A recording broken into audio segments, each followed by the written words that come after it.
बडोलेण्ड इंखं टेलिभिजनाव आसाम आयेन आफाद जथुमनि लाइभ 12 जुलाइनिफ्राय आसाम आयेन आफादनि रां बावजा जथुम्मा फैगौ आगस्ट दाननि 13 अक्ट'हालागै जथुमनो लानाय आसाम आयेन आफादनि गासै हाबाफारिखौ बडोलेण्ड इंखं टेलिभिजना लाइभ फोसावगोन। मुंख'नो गोनांदि बडोलेण्ड इंखं टेलिभिजनखौ केबल लोगोसे इउट्युबाव आरो गुबुन गुबुन बिजोङाव टेलिकास्ट खालामनाय जायो। बडोलेण्ड इंखं टेलिभिजनाव आसाम आयेन आफाद जथुमनि लाइभ 12 जुलाइनिफ्राय आसाम आयेन आफादनि रांबावजा जथुम्मा फैगौ आगस्ट दाननि 13 अक्ट'हालागै जथुमनो लानाय आसाम आयेन आफादनि गासै हाबाफारिखौ बडोलेण्ड इंखं टेलिभिजना लाइभ फोसावगोन। मुंख'नो गोनांदि बडोलेण्ड इंखं टेलिभिजनखौ केबल लोगोसे इउट्युब आरो गुबुन गुबुन बिजोङाव टेलिकास्ट खालामनाय जायो। खुलुमबाय, बडोलेण्ड इंखं टेलिभिजन स्टुडिअ'आव आं उपमारानि दैमारि। दिनैनि गाहाय रादाबाव दं। रन्जन दैमारिजों लोगोसे जोबथेसालियाव जोबनानै दोनजानाय गासैबो एनडिएफबिखौ 15 आगस्टनि सिगां उदां खालामाब्ला आगु एनडिएफबिआ बिटिआर आरो आसाम सोरखारनि बेरेखायै गोख्रों सोमावसारनो हुमखि होदों। सोलोंथाइ बिफाननि बिथोन कलेज आरो एचएस आव मुं थिसननायाव जेबो रोखोमनि मासुल लानो मोननाय नङा। लाभलिना बरग'हाया गाबोन टकिअ अलिम्पिक सेमिफाइनेलनि रिंआव ओंखारगोन।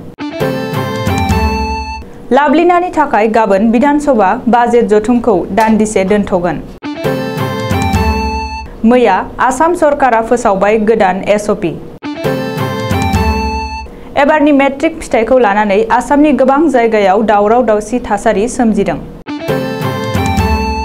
कंग्रेसनि गुबुन सासेबाव एमएलएआ बिजेपिआव हाबहैगोननि इसारा। आसाम मिजोराम सिमनायारि दाङाबाजियाव गुबुन हादोरनि गोहो दं बुंदों किरेन रिजिजु। टकिअ अलिम्पिकनि मेडेल मोननाय खारिथिनि 62 नम्बराव भारत। टकिअ अलिम्पिक भारतनि हौवासाफोरनि हकी टीमा सेमिफाइनेलाव जेनबाय। दानिया आबुं रादाबखौ फरायदों जों दैजि मुसाहारि आरो उपमारानि दैमारिया।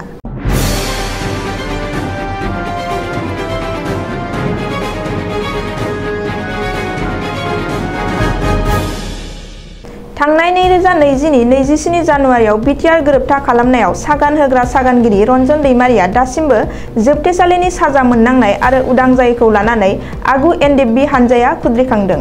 मानो होनोब्ला आथिखालाव रन्जन दैमारिजों लोगोसे गोबां आगु एनडिएफबिफोराबो दासिमबो जोबथेसालियाव जोबनानै दोनजादों। बेनि अनगायैबो बावैसो सिगाङाव गुवाहाटी सेन्ट्रेल जेलनिफ्राय स्रोदै बोथ्रोदनानै गुवाहाटी काहिलिपारायाव जिथि आसाम पुलिस बेटेलियननि केम्प सिङाव रन्जन दैमारिखौ हारसिङै दोनखोमाहैनाया जोबोद सोमोनांथाव आरो सन्देह खालामजाथाव। मानो होनोब्ला जाय बिटिआर गोरोबथाखौ भारत सरकार आसाम सोरखारा गोजोन गोरोबथा होननानै बुंदों अब्ला बै गोजोन गोरोबथानि सागानगिरि जानानैबो दासिमबो जोबथेसालियाव थानांनाया जोबोद दुखुनांथाव। गुबुन फारसेथिं आथिखालाव बिटिआरनि चिफ प्रमद बर', डिपुटि चिफ गबिन्द चन्द्र बसुमतारी आरो बिटिआरनि मावफुं सोद्रोमा रनजित बसुमतारी मोनहा रन्जन दैमारिनि उदां जानायखौ लुबैयाखै होननानै आगु एनडिएफबिआ गोख्रों अजद दैखांदों।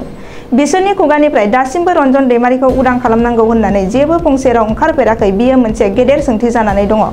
बेनि अनगायैबो आसामनि गिबि मन्त्रि डक्टर हिमन्त बिश्व शर्मायाबो जेबो राहा लायाखै। बेखायनो फैगौ समाव गासैबो बर' एमएलएफोरा जाहाथे आसाम आयेन आफादनि रांबावजा जथुमाव रन्जन दैमारि आरो बिनि माखासे लोगोफोरखौ थाबैनो उदां खालामनांगौ होननानै दाबि दैखाङो बेखौ हास्थायदों आरो बयबो बर' एमएलएफोरखौ आगु एनडिएफबिआ खावलायदों।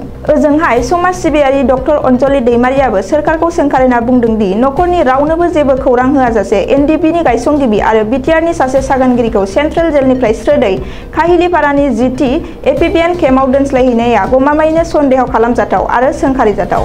मानो होनोब्ला सिंजों सिं माखासे खैसार सानाया रोखा बेरखांदों। नम्बर इभालुएसननि जोहै बावैसो फोसावबाय 2021 मायथाइनि मेट्रिक आरो एचएस एबा जोबथा आनजादनि रिजाल्ट। बे समाव रायजोआव फरायसाफोरनि मुं थिसननायनि थासारि सोलिगासिनो। बे समावनो रायजोनि सोलोंथाइ बिफाना फरायसाफोरनि मुं थिसननायनि सायाव मोनसे गोख्रों बिथोन होदों। सोलोंथाइ बिफाना बिथोन होनाय बादिब्ला फरायसाफोरनि मुं थिसननायनि थाखाय कलेज आरो हायर सेकेन्डारि स्कुलफोरा जेबो रोखोमनि मासुल लानो मोननाय नङा। मख'नो गोनांदि प्राइभेट एबा बेसरकारि आरो सरकारि आदार्स कलेजफोराबो अनलाइननि जोहै फरायसाफोरनि मुं थिसननायनि थाखाय जेबो रोखोमनि मासुल लानो मोननाय नङा होननानै सोलोंथाइ बिफाना गोख्रों बिथोन होदों।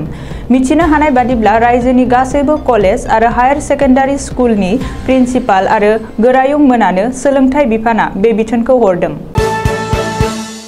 बक्सार लाभलिना बरगहाया टकिअ अलिम्पिकनि क्वार्टार फाइनालाव देरहानायनि उनाव गाबोन 4 आगस्ट खालि फुंनि 11 रिंगायाव सेमि फाइनालनि रिंआव ओंखारगोन। लाभलिना बरगहाया क्वार्टार फाइनालाव चीन हादरनि चिन नियेन चिनखौ फेजेननानै सेमि फाइनालाव जायगा दखल खालामदों। मिथिनो हानाय बादिब्ला लाभलिना बरगहाया गाबोन तुर्कीनि वर्ल्ड चेम्पियन बुसेनाज सुरमेनेलिजों टकिअ अलिम्पिकनि सेमि फाइनालाव मोगा-मोगि जागोन। गाबोननिफ्राय जागायफिनसिगोन आसाम आयेन आफादनि रांबावजा जथुम एबा बाजेट जथुम। नाथाय गाबोन फुंनि 11 रिंगायाव 30 मिनिटनि थाखाय रांबावजा जथुमखौ दोनथ'गोन। आसामनि मुंदांखा बक्सार लाभलिना बरगहायनि थाखाय गाबोन आसाम बिधानसभानि रांबावजा जथुमखौ दान्दिसे समनि थाखाय दोनथ'गोन। मख'नो गोनांदि लाभलिना बरगहाया गाबोन फुंनि 11 रिंगायाव टकिअ अलिम्पिकनि सेमि फाइनेलनि रिंआव ओंखारगोन। बेनिखायनो आसाम आयेन आफादनि बिथिंनिफ्राय लाभलिनाखौ मदद खालामना 30 मिनिटनि थाखाय रांबावजा जथुमखौ दोनथ'नो बिथांखि लादों। मिथिनो हानाय बादिब्ला बिधानसभानि बुंथिगिरि बिश्वजित दैमारिनो बे प्रप'जेलखौ होदों लेङाइ बुंथिगिरि डक्टर नमल ममिना। मख'नो गोनांदि आसाम बिधानसभाया गाबोन अलिम्पिकनि साखि जाना थालांसिगोन। मैया समबारखालि आसाम सरकारा कभिड-19नि थासारिखौ नायनानै फोसावबाय गोदान SOP। माखासे होबथानायखौ गुरुं खालामनानै होबाय कभिड-19नि बांसिन हारनि थानाय मोननै जिल्ला गलाघाट आरो लखिमपुर जिल्लानि थाखाय। बे मोननै जिल्लायाव बेलासे 2 बाजिनिफ्राय फुंनि 5 बाजिसिम सोलिगोन कारफिउ। गासै हाबा मावग्रा खुलि, हटेल, रिजर्ट, धाबा, श'रुम बायदिफोरा बेलासे 1 बाजिसिम खुलिनो हागोन आरो मैगं गला, फिथाइ सामथाइनि गला बायदिफोरा बेलासे 5 बाजिसिम खुलिनो हागोन। गुबुन फारसेथिं गुबुन गासै जिल्लाफोराव बेलासे 5 बाजिनिफ्राय फुंनि 5 बाजिसिम कारफिउ आरो गासै गला दखानफोरा थागोन बेलासे 4 बाजिसिम। इन्टार डिस्ट्रिक्ट दावबायनाय आरो हान्था-मेला आरो धोरोमारि फसंथान हाबाफारिनि खुलिनाय खुलियैखौ कभिड-19नि थासारिखौ बिथा खालामनानै 7 आगस्तनि उनाव साननाय जागोन। मख'नो गोनांदि गोदान SOPआ दिनै फुंनि 5 बाजिनिफ्राय बाहायजाबाय। फरायसाफोरखौ आनजाद होहोआलासेनो आसामनि गोबां गोजौ फरायसालिनि फरायसाफोरखौ फेल खालामनायाव गोबां गोजौ फरायसालिनि गाहाय फोरोंगिरि एबा गोरायुंफोरा सोंखारि जानो गोनां जादों। मानो होनोब्ला सासे फरायसाया आनजाद होआलासेनो माबोरै उथ्रिनो हायो आरो माबोरै फेलबो जानो हायो बेयो गावनो गाव मोनसे सोंलु। बिजनी विद्यापीठ गोजौसिन गेजेर फरायसालियावबो बे थासारिखौ नुनो मोन्दों। मेट्रिकनि फिथाइखौ लानानै खुद्रिनाय माखासे फरायसा आरो बिसोरनि दिथागिरिफोरा समबारखालि गोरायुंनि मावख'खौ थाला मारिथेनानै होदों। बेनि अनगायैबो क'क्राझारनि देबोरगाव गोजौसिन गेजेर फरायसालि, कामरुप जिल्लानि सयगाव, हजाइ जिल्लानि माखासे फरायसालियाव 15% उथ्रिसारनो हानाय आरो 85% फरायसाफोरा फेल जानाया जोबोर सोमोनांथाव आरो साननो गोनां खालामदों। आसामाव कंग्रेसआ लासैनो गैया जालांनायनि लामायाव कंग्रेसआव लान्थ्रियै गुगानाय आरो खहाया सोलिगासिनो दं। सासेनि उनाव गुबुन सासे कंग्रेस MLAफोरा दोलो नागारना BJPआव हाबहैबाय आरो बे सोलिगासिनो। मख'नो गोनांदि मरियनीनि लान्थ्रियै 4थि खेबनि MLA रुजुथि कुर्मीआ बावैसो सान सिगां गावनि MLA मासि नागारना कंग्रेसनिफ्राय BJPआव हाबहैनायनि उनाव थावरानि MLA सुशान्त बरगहायाबो MLA नागारना BJPआव हाबबाय। नाथाय बेखिनियावनो कंग्रेसनि गुगानाया थाबथायाखै। रुजुथि कुर्मी आरो सुशान्त बरगहायनि उनाव बे खेबाव तिताबरनि कंग्रेस MLA भास्कर बरुवाया कंग्रेस नागारना BJPआव थांनो हागौ होननानै खौरां मोन्दों। तिताबरनि MLA भास्कर बरुवाया बावैसो कंग्रेस नागारना BJPआव हाबगोन होनना इसारा होदों BJPनि गोदान सोद्रोमा आरो बारग' MLA रुजुथि कुर्मीआ। नाथाय बे खौराङा दासिमबो रोखा जायाखै आरो MLA भास्कर बरुवाया कंग्रेस नागारनायनि बागै खुगा बेखेवाखै। आसाम मिजोराम सिमनायारि दाङाबाजियाव गुबुन हादोरनि आखाइ दं। गुबुन हादोरनि थुलुंगा खांनायावसो आसाम मिजोराम सिमनायारि दाङाबाजिया जादों। बे बानबुंथिखौ होदों मिरुनि आयेन मन्थ्रि किरेन रिजिजुआ। बबेखानि आसाम मिजोराम सिमनायारि दाङाबाजियाव कंग्रेस आरो गुबुन गुबुन राजखान्थि हान्जाफोरा जोंनाय अराव थाव लुना होदों होननानैबो किरेन रिजिजुआ दाबि खालामदों। टकिअ अलिम्पिकनि दिनै 11थि सान।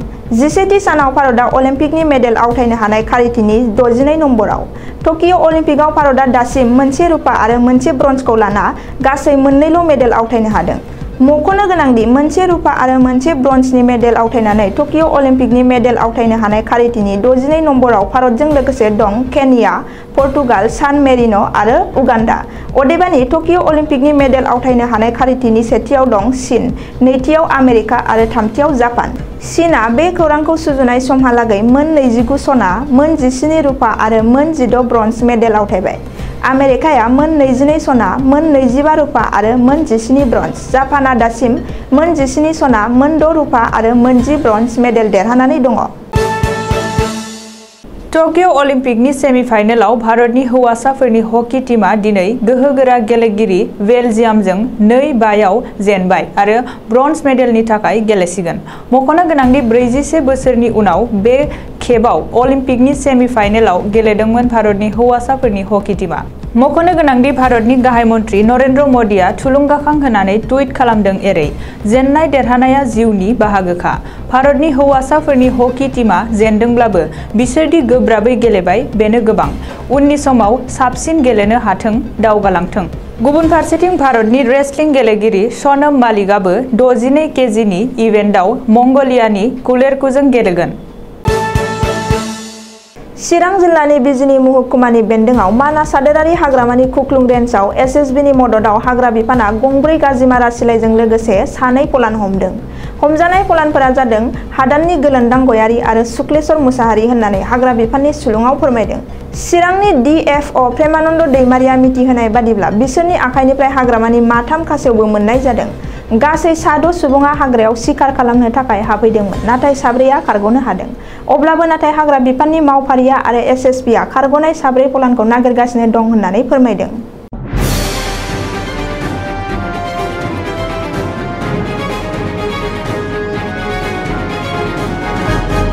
दानिया बोथोरनि खौरां। गाबोन बुधबार खालिनि बड'लेण्डनि बोथोर। भारतनि बोथोर बिगियानख'नि सुलुं बादियै गाबोन बुधबार 4 आगस्ट खालि बड'लेण्ड हालामनि अख्राङाव दोमैलुनायजों लोगोसे अखा हानाय आरो सान्दुंबो दुंनो हागौ। बड'लेण्डनि आवथायाव थानाय मोनब्रै जिल्लानि बोथोरनि गाबोननि सुलुंफोरा जाबाय फारियै क'क्राझार जिल्ला। गाबोन क'क्राझार जिल्लायाव बोथोरा 33 डिग्री सेलसियास जागोन। चिरां जिल्ला। गाबोन चिरां जिल्लायाव बोथोरा 34 डिग्री सेलसियास जागोन। बाक्सा जिल्ला। गाबोन बाक्सा जिल्लायाव बोथोरा 34 डिग्री सेलसियास जागोन। उदालगुरि जिल्ला। गाबोन उदालगुरि जिल्लायावबो बोथोरा 34 डिग्री सेलसियास जागोन। दिनैनि रादाबा एसेनोसै। गोजोन्थों।